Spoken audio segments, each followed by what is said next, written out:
Acá estamos, sí, en el tercer bloque, y como habíamos dicho, vamos a estar con la columna de María Elena Londoño.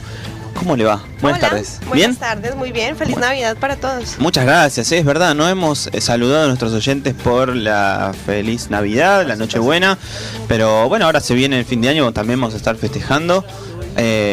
Bueno, ¿qué tenemos para el día de hoy? Bueno, cerramos este año la columna de Ecoconciencia con una entrevista que en días pasados le hicimos a Esteban Castro.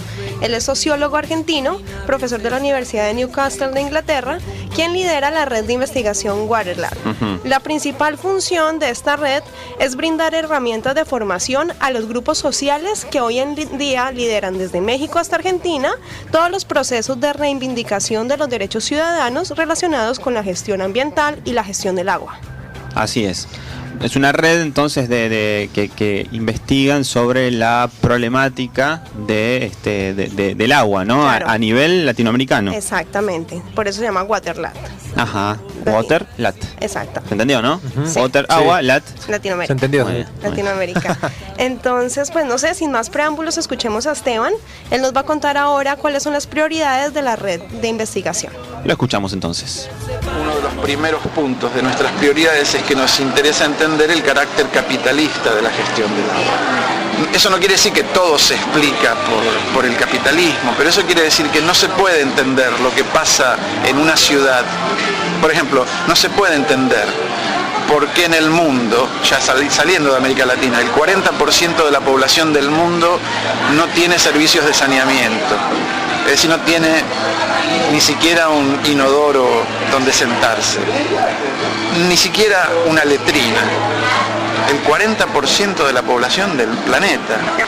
Y sin embargo, en lugares muy ricos, incluso en lugares donde abunda el agua, tenemos, por ejemplo, en Guayaquil, para darte un ejemplo, por el medio de la ciudad de Guayaquil pasa el río Guayas, que es un río que todavía tiene partes que se puede usar el agua. Antes de que entre a la ciudad todavía el agua es utilizable. Pero la mitad de la gente no tiene agua en la casa. No es un caso, menciono Guayaquil, pero no es por cargarle las tintas a Guayaquil. Tenés casos similares en todos nuestros países. Entonces, cómo se construye la indefensión de la gente es algo que nos interesa mucho entender. No es algo dado, no es que la gente... O sea, no viene del cielo, no es el destino. Claro, está intrínsecamente relacionado precisamente con esa situación social y económica de esa población. Exacto. Pero entender cómo, o sea, pues también es fácil decir es el capitalismo, pues, ¿no? Una sociedad desconsiderada. No, como investigadores nos interesa desentrañar los mecanismos por los cuales eso ocurre.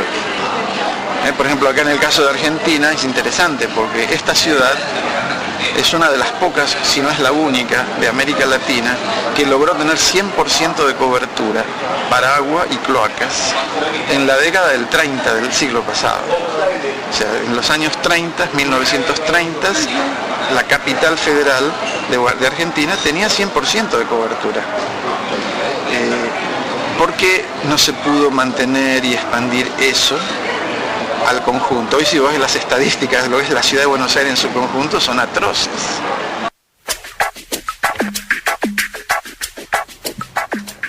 Bueno, ahí lo escuchábamos a Esteban Castro, que bueno, nos comentaba un poco el panorama, cómo lo veía él, y algunos datos, ¿no? Más que interesantes, que nos llevan y nos llaman a la reflexión, ¿no? 40%, ¿no?, de la población no tiene acceso al agua. Así es. Y a servicios de saneamiento. Es interesante porque vale la pena cuestionarse y debatir en realidad qué tan civilizado es el mundo, en este mundo de internet, de no sé, comunicaciones, y el 40% de la gente no tiene dónde depositar sus desechos. Bueno, en alguna otra columna hemos hablado un poco y reflexionado sobre esto, el concepto de progreso, ¿no? Sí. Me parece que continuamos un poco con esto, ¿no? Por esto de esta pregunta que vos tirás al éter, que los oyentes seguramente deben estar reflexionando de cuán civilizados somos si realmente el 40% de la población no tiene acceso al agua ni a un servicio de saneamiento, ¿no? ¿Hacia dónde estamos yendo, ¿no? Y cuántos están quedando en el camino? Por supuesto, y él también botó otro dato muy interesante, y es que Argentina curiosamente va de para atrás, porque en los años 30 tenía 100% de cobertura en agua y cloacas. Es obvio, está creciendo la ciudad, pero asimismo debería crecer las capacidades para cumplir con las necesidades de sus habitantes. Y por el contrario, él comenta que la situación actual pues no es nada favorecedora. Entonces, ese es como el panorama inicial. Hay problemas, es un hecho, y están relacionados con la forma en la que se maneja el agua y es bajo las dinámicas capitalistas también, mucho de lo que hablábamos en la columna pasada. Y bajo los conceptos de acumulación, pues los que no tienen accesos también se ven relegados hasta de esto que es básico, el agua y el saneamiento. Claro. Bueno, y seguramente esto va a ser mucho más complejo de resolver de acá en adelante, porque cada vez estamos más cerca de que el agua sea un bien de lujo, ¿no? Con la escasez que se está empezando a generar, y ahí estamos corriendo casi contrarreloj, cuando se está planteando, o por lo menos nosotros, o la gente que lucha de la democratización del agua, ¿no? Esto pareciera una fantasía, ¿no? de un cuento de hadas, pero en realidad estamos pidiendo por la democratización del agua, cuando cada vez hay menos agua, ¿no? Agua dulce, que es la que nosotros podemos consumir, vamos a estar en un problema. Bueno, dale. Sí, no, lo que me parecía a mí que por ahí también sería interesante traer acá, que es que la definición es sobre qué va a pasar con el agua, no es claramente una decisión política de los gobiernos, y de tener esa decisión de poner la plata y poner el cuerpo y poner todo lo que sea necesario para que las cosas mejoren. Porque se nombró, ¿no?, una de las cosas como la globalización, el flujo de información. En las grandes ciudades o en las principales ciudades del mundo no escasea la información, hay muchísima información dando vuelta. Entonces hay que ver de qué manera se puede usar esa información para que realmente sea recibida y realmente sea aprendida, porque hay muchísima información, pero hay muchos oídos sordos, ojos ciegos. Claro, bueno, Esteban habla de eso precisamente. Yo le preguntaba que cuáles eran algunos resultados de la investigación, de las investigaciones que se están desarrollando en la red. Él decía, un resultado como tal no se da porque son muchas investigaciones en diferentes países. Y él comentaba, por ejemplo, que un investigador de la red hizo parte de la formación del Plan Nacional de Saneamiento de Brasil. Por primera vez en Brasil se dieron a la tarea de establecer cuál era la situación de cobertura de cada provincia en el país. Entonces, pues, vamos a ver qué tanto funciona esto. Me imagino que mucho. Primero, ubicar el diagnóstico de qué es lo que está sucediendo para después entrar a hacer los tratamientos. Él hablaba también de otro caso en Bolivia, exactamente en Cochabamba, donde los investigadores de la red están haciendo seguimiento a un tema muy interesante, y es que resulta que por primera vez en la historia, en Bolivia y en Ecuador, estos dos países fueron los primeros en poner en la Constitución Nacional, en las que se aprobaron hace poco, en el 2008 y en el 2009, el tema del acceso al agua como un derecho humano. Está en la Constitución. Sin embargo, los investigadores de Waterlat están haciendo una serie de críticas porque, a pesar de que está en la Constitución el agua como un derecho, la gestión hídrica sigue dándose basada en principios neoliberales, capitalistas, de acumulación. Entonces, digamos, se dan las herramientas gubernamentales, pero la gestión todavía como que no se termina de calar. ¿Cuál es, digamos, ahí la solución? Pues lo que está promoviendo Waterlat, que son los movimientos sociales en pro de esto. Escuchamos ahora entonces cuáles son los principales retos de la red para que nos ubiquemos un poco más. Ahí está, lo escuchamos. Profundizar nuestra capacidad de apoyar a la sociedad en lo que nosotros consideramos es una lucha por la democratización de la gestión del ambiente y del agua en particular, que es como decir, bueno, cómo se controlan las actividades casi criminales que tienen lugar en América Latina, como es el cianuro. Por ejemplo, en Europa se ha prohibido el cianuro. El año pasado la Comisión Europea prohibió usar el cianuro en la minería. En América Latina todavía se permite. Entonces, eso es obviamente potencialmente criminal, ¿no? Se puede demostrar en muchos casos, seguramente. ¿Cómo lo logras frenar, ¿no? Ese es un gran desafío. Y bueno, nuestra red, por ejemplo, tiene un gran compromiso con ese tipo de temas. y otros.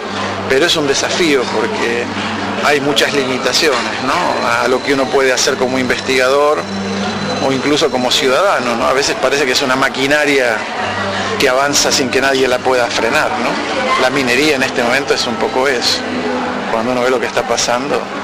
Entonces un gran desafío es cómo lograr incidir en el gobierno, en los gobiernos, en los intelectuales que todavía miran para otro lado, no se quieren enterar de lo que pasa, en gran parte de la opinión pública, ¿no? Y de un modo positivo, porque tirar piedras no es la forma más efectiva. A veces hay que hacerlo, ¿no? Denuncia, pero no es la forma más efectiva, porque esos grupos avanzan, ¿no? Por ejemplo, hoy en la Unión Europea prohibieron el cianuro, pero eso llevó un trabajo muy metódico a muchos niveles, de gente trabajando en el Parlamento Europeo, en los gobiernos de cada país, etcétera. Entonces, eso hay que hacerlo en América Latina. Se está haciendo, de hecho, lo que hay que hacer es apoyar lo que ya se está haciendo, ¿no? Nuestra red trata de apoyar procesos que están en marcha en toda América Latina. Ese va a ser un desafío, cómo establecer ese control del agua en términos de conocimiento y de regulación, pero de un modo legítimo, democrático, y yo lo veo por ahora muy difícil en grandes territorios de América Latina, porque la gestión del agua no es democrática, no lo ha sido históricamente, suele ser muy autoritaria. Yo siempre digo, sabemos cómo elegir al presidente y cómo echarlo si se porta mal, pero ¿quién gobierna el agua? No sabemos. ¿Cómo los controlamos? Al que gobierna el ambiente o el agua. ¿Qué mecanismo tiene un ciudadano para ejercer control? Muy poco. Suele ser muy autoritario ese espacio de la gestión del ambiente y del agua. Y eso va a ser difícil de cambiar.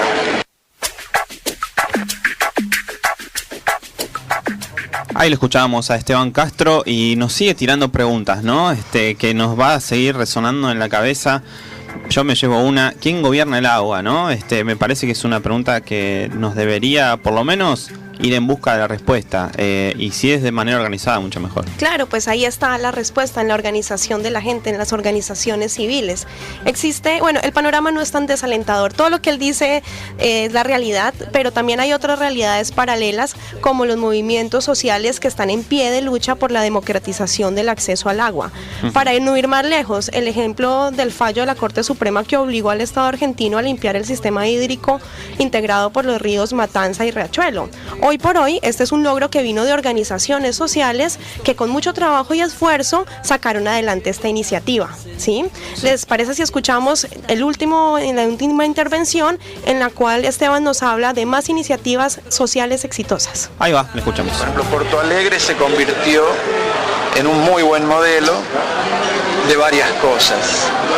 Ellos introdujeron ese modelo del presupuesto participativo que hizo famoso al Partido de los Trabajadores, que finalmente llegó al poder con Lula, ¿no? en el país. Pero empezaron allí en la ciudad de Porto Alegre, y entonces, por ejemplo, la empresa de agua y saneamiento de Porto Alegre, que es la capital del estado de Río Grande do Sul, empezaron con ese presupuesto participativo, que básicamente es dividir la ciudad en barrios, y en cada barrio la gente vota por las prioridades de inversión de la municipalidad. Entonces, por ejemplo, la gente decía, la prioridad tiene que ser dar 100% de cobertura en agua, y cuanto mejor se pueda estar en cloacas. Entonces la municipalidad empezó a prestar atención y empezaron a invertir, y prácticamente llegaron al 100% de cobertura, con alta participación de la gente.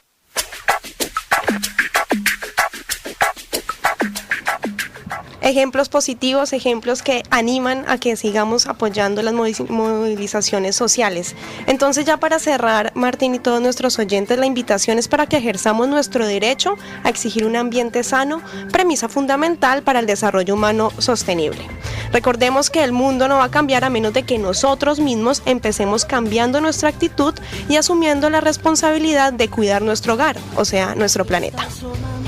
Muy bien, más que interesante, María Elena, te agradecemos mucho porque, bueno, nos vamos con muchas preguntas, pero como muy bien vos cerraste la idea y la columna de que muchas cosas positivas podemos lograr si nos organizamos. Yo creo que el agua es un derecho que tenemos, el acceso al agua es un derecho que tenemos todos, y cuando no tenemos garantizado ese derecho tenemos que reclamarlo, porque hay un Estado, hay un gobierno, hay una gestión que tiene que responder frente a esa demanda, y tenemos que hacerlo valer. Te agradecemos mucho haber compartido con nosotros. Igual te quedás porque... Por supuesto, me quedo y el otro año seguimos. Por supuesto, así que te agradecemos mucho, y seguro vamos a participar en el próximo programa del año que viene, el 2012, ahí seguiremos juntos. María Elena Londoño estuvo acá en su columna de Conciencia, te agradecemos mucho. Con mucho gusto, Martín, seguimos en pie de lucha. Así es. Volvemos en breve, tenemos muchos mensajes, le agradecemos mucho a nuestros oyentes, ya los vamos a estar pasando. Ahora nos vamos a una tanda y volvemos.